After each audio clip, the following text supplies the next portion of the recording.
Hello বন্ধুরা, আজ রাতে আমি বানাচ্ছি চিকেন চাউমিন করছি। এখানে পেঁয়াজ কুচি, টমেটো কুচি, লঙ্কা কুচি আর আদা রসুন একটু বাটা দিয়ে আমি এখানে চিকেনটাকে কষিয়ে নিচ্ছি। এখানে ভালো করে কষিয়ে নেবো। এটা একটু ভালো ভালো করে ভাজা ভাজা কষা কষা মতন হবে, সিদ্ধ হয়ে যাবে। আর এখানে আমি একটু ভেজে রেখেছি ডিম, আর এখানে ভেজে রেখেছি কিছু আলু ভাজা। এটা এর মধ্যে মিশিয়ে দেব। দেখো কষানো হয়ে গেছে, এর মধ্যে দিয়ে দিয়েছি চাউমিন, ভালো করে মিশিয়ে নেব।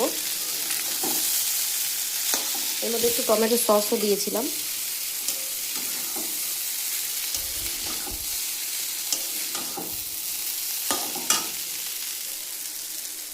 দেখো এই ডিমগুলো এখন দিয়ে দেব।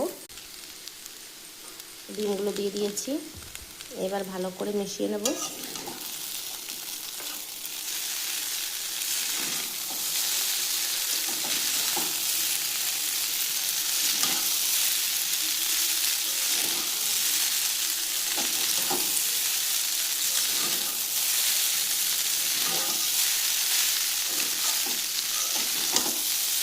ভালো করে নাড়াচাড়া করব, 5-10 মিনিট নাড়াচাড়া করব।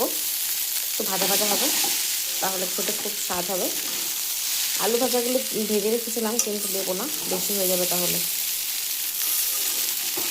ওটা রেখে দেবো, এমনি ভাতের সঙ্গে খেয়ে নেবো।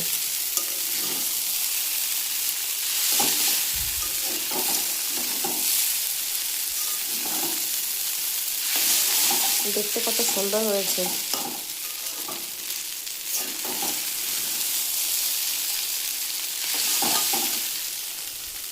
আমরা চিকেন চাউমিন খেতে খুবই পছন্দ করি, তার জন্য বাড়িতে আমার বানাতে হয় মাঝে মধ্যেই।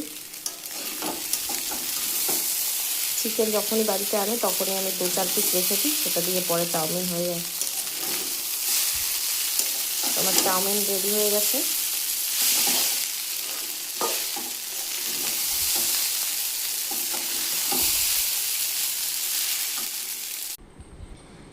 এর উপরে দিয়ে দেবো একটু সস।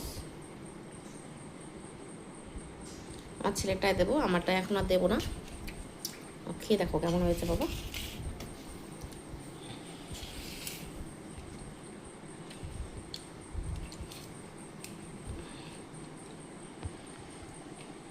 গরম ঝাল ঝাল হয়েছে দেখো।